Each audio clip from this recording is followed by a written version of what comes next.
Oke teman-teman, balik lagi dengan saya Fikri Ridho. Seperti biasa saya akan bereaction soal sepak bola Indonesia dan juga tanggapan komentar dari netizen soal sepak bola tanah air. Seperti apa tanggapan mereka? Mari kita simak sama-sama. Jangan lupa subscribe bro.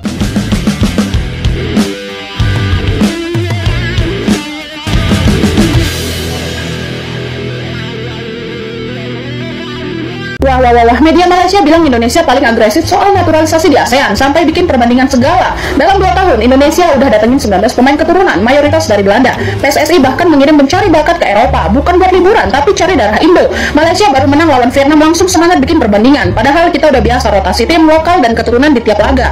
Yang lain baru mikir naturalisasi, kita udah bikin jalur cepat tinggal isi formulir, langsung pilih nomor punggung. Wah.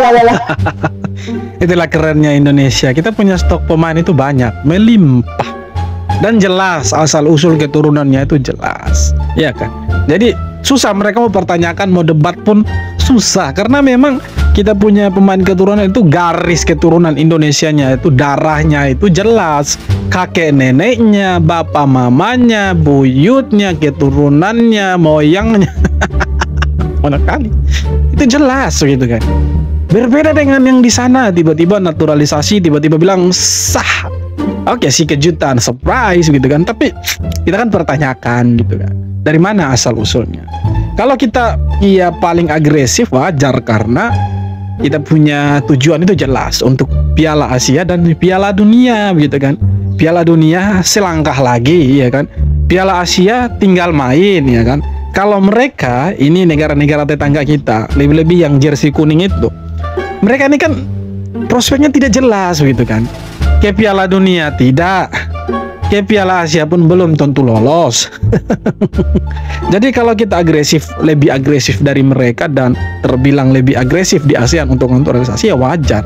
Karena memang turnamen yang akan diikuti sama timnas Indonesia ini ya ada 2, ada Piala Dunia ada dan Piala Asia nanti. Ada 2, jadi kita wajar gitu agresif karena targetnya itu tinggi gitu. Kalau mereka kan agresif buat apa gitu kan, sedangkan targetnya tidak ada gitu kan. Jadi beda kelas. Zayid Jazz, bek tengah timnas Indonesia, baru aja mencatatkan sejarah. Nilai pasarnya melonjak. Tidak henti-hentinya pemain Indonesia cetak sejarah. Kapan itu pemain di sana cetak sejarah gitu? Tajam jadi 130 miliar rupiah. Oh keren. Angka ini membuat Jay jadi pemain Indonesia termahal saat ini, mengalahkan Messi Ligers yang sebelumnya di puncak. Peningkatan ini datang setelah pembaruan nilai pasar Serie A pada 17 Juni 2025. Meskipun timnya Venezia terdegradasi ke Serie B, performa Zayid Jazz tetap mencuri perhatian. Ia tampil konsisten, jadi andalan di lini belakang dan berhasil menarik minat klub besar seperti Fiorentina, Udinese, dan Bologna. Buat Zayid Jazz, angka 130 miliar rupiah ini adalah nilai pasar tertinggi sepanjang karir profesionalnya. Sebuah pencapaian yang luar biasa, mengingat ia baru memperkuat timnas Indonesia kurang dari 2 tahun terakhir. Kini, Zayid Jazz bukan cuma pemain termahal di timnas, ia juga termasuk dalam daftar 25 pemain Asia dengan nilai pasar tertinggi. 25 pemain Asia. Keren. Tidak pernah menyangka kita punya pemain seperti Zayid Jazz ini. Keren Jay.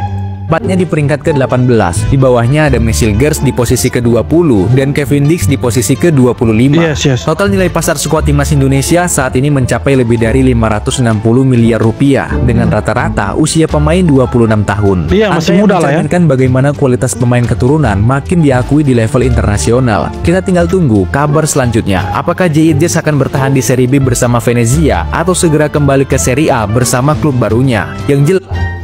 Yang jelas kita menanti masa depannya Zayid Jazz. Tapi kalau Zayid Jazz sih saya tidak ragu.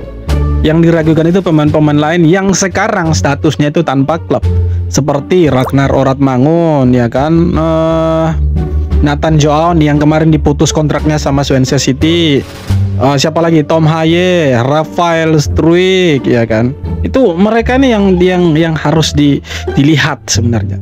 Mau dikemanakan mereka ini? Arahnya kemana mereka? Apakah akan berkarir di Eropa atau ujung-ujungnya pulang ke Indonesia bermain di Liga 1? Satu hal sudah terbukti, Zayid Jazz bukan cuma membela Garuda, dia membuat nama Indonesia terdengar di seluruh Eropa. Keren sih, kita tidak pernah menyangka punya bek mahal. Harganya 130-an miliar rupiah dan menjadi salah satu bek termahal di Asia Tenggara dan masuk ke dalam 25 pemain termahal Asia. kita tidak pernah menyangka ada nama J.Itzes, Calvin Verdong, Kevin Dix. Kalau Kevin Dix ini kita dulu pernah lihat di Liga Champions bermain dengan Erling Haaland, lawan Manchester United, ya kan. Kita hanya lihat mereka sebatas pemainnya Copenhagen, tapi sekarang mereka bagian dari Indonesia. Itulah kerennya timnas kita. Di klub-klub besar ada pemain-pemain Indonesia. Di Italia ada pemain Indonesia, di Jerman ada, di Belanda apalagi, di Inggris ada. Itulah kerennya kita. Yang tidak bisa ditiru sama si jersey kuning, saudara-saudara. Beda itu, saudara-saudara. 5 pemain termahal timnas Indonesia saat ini. Pertama, J.Itzes, bek sekaligus kapten timnas Indonesia ini mengalami kenaikan harga pasar cukup pesat dari Rp86,91 ke Rp130,36 miliar. Kedua, ada Mads Hilgers, ia tidak mengalami kenaikan harga. Ia memiliki harga pasaran di angka Rp112,98 miliar. Rekan 2 J.Itzes saat ini menjadi pemain termahal kedua timnas Indonesia, setelah sebelumnya jadi yang pertama. Ketiga, ada Kevin Dix. Saat ini Kevin Dix punya harga pasaran mencapai Rp86,91 miliar, tertinggi ketika di skuad Garuda. Keempat, ada Emil Audero. Harga kiper timnas Indonesia keturunan Mataram saat ini berada di angka Rp55,62 miliar. Kelima, ada Calvin Verdong. Dia menjadi pemain termahal kelima timnas Indonesia saat ini dengan harga pasaran mencapai Rp43,45 miliar. Jadi kalau kita lihat diukur secara kolektif, kita hampir mencapai 0,5 triliun itu. Harga yang fantastis itu. Satu tim. Wow, luar biasa untuk kelas Asia Tenggara. Ngeri. Tampil gemilang bersama Venezia dan juga bersinar bersama Garuda. Nilai pasar Kapten Venezia dan timnas Indonesia J.Itzes meroket tajam hingga menduduki peringkat pertama sebagai pemain termahal timnas Indonesia. Nilai pasar yang sebelumnya Rp86,91 miliar kini menjadi Rp130,36 miliar. Sekarang coba tanya pemain di sana jersey kuning itu, yang paling mahal itu siapa dan berapa sih harga pasarnya? Pasti masih di bawahnya pemain Indonesia, jelas itu. Masih di bawahnya pemain Indonesia. Indonesia dinilai paling agresif kalau soal naturalisasi pemain sama memang jelas kita paling agresif. Itu fakta. Terus kenapa ada orang itu? negara tetangga yang buat naturalisasi aja susahnya minta ampun. Di panggung emang sampai segininya ya?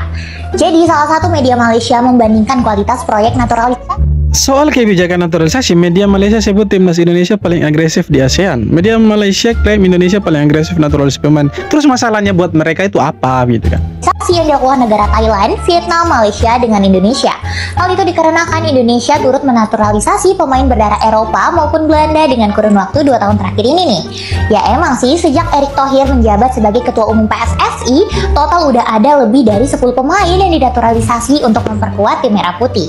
Di lain hal, Malaysia juga cukup masif melakukan naturalisasi, begitupun Thailand yang lebih selektif dalam melakukan naturalisasi pemain berdarah campuran. Tapi coba deh dipikir sekali lagi, iri atau dengki sih Dik Mali ini ngeliat tim kita makin internasional? Ya iri sih, karena mereka tidak bisa tiru kalau soal itu. Mereka coba tiru untuk naturalisasi, tapi ya justru lebih di bawahnya Indonesia pemain-pemainnya kan gitu kan. Mereka mau bilang pemain mereka seperti ini, seperti itu, top skor segala macam, tetap di bawahnya Indonesia gitu kan. Tidak bisa kejar Indonesia. Itulah perbedaannya pemain Indonesia dengan pemain jersey kuning. Gitu saudara-saudara. Wah, Menpora bilang Arab dan Qatar pasti adil karena negara Islam. Tapi yang bikin deg-degan itu keputusan lapangannya, bukan identitas negaranya. Soalnya bukan mau dia negara Islam, negara Kristen, memangnya bisa menjamin dia bisa adil? Belum tentu, saudara-saudara. agama yang ngatur jadwal dan VAR. Masalahnya, kalau udah main di kandang mereka, tiba-tiba penalti bisa nongol kayak iklan YouTube, nggak bisa di skip. VAR pun kadang suka ngilang kayak sinyal. Patrick Kluivert sih santai, yang penting lapangannya rata dan bolanya bulat. Tapi tetap aja, semua tim nunggu drawing 17 Juli sambil ngelus dada, bukan ngelus harapan, betul. Ya kita tunggu nanti ya 17 Juli kita akan ketemu siapa. Apakah kita akan jumpa Irak dan Arab lagi, atau justru kita ketemu Qatar, Oman, atau Uni Emirat Arab? Ya siapapun lawannya kita tidak pernah takut, kita tidak pernah mundur. Kita akan hajar habis-habisan, kita akan perang habis-habisan, kita akan main di sana dan kita pasti akan lolos ke Piala Dunia. Kalau mereka tidak curang, Kabar gembira, tahukah kalian timnas Indonesia kembali mendapat amunisi baru untuk melaju ke ronde babak 4. Pemain ini memperkuat tim Bundesliga St. Pauli. Dia adalah Noah Weishaupt yang berposisi sebagai winger. Sepanjang musim lalu, pemain kelahiran Rostock ini telah tampil 22 pertandingan untuk pasukan bajak laut. Menariknya, Noah satu tim dengan gelandang timnas Australia, yakni Jackson Irvine. Dilansir dari Transfermarkt, nilai pasaran Noah mencapai 86 miliar rupiah. Gimana menurut kalian? Apakah kalian setuju dengan kedatangan winger tersebut untuk amunisi baru timnas Indonesia babak 4? Oh, jelas, sangat-sangat setuju sekali. Apalagi kita masih membutuhkan pemain depan, kita masih membutuhkan gelandang, jadi harusnya angkut ini Pak Erik. Jangan dibiarkan lama-lama ini. Jangan sampai diklaim sama tetangga kita itu. Itu sama mereka tuh kan klaim itu. Ya nanti mereka marah-marah lagi. Tapi tahniah sekali lagi mereka lolos ke ronde keempat untuk jadi tuan rumah untuk drawing nanti. Oke teman-teman, jadi itu dia beberapa video tanggapan komentar dari netizen soal sepak bola Indonesia. Dan seperti apa tanggapan kalian, silahkan tulis kolom komentar. Dan yang terpenting, jangan lupa untuk subscribe bro. Thank you.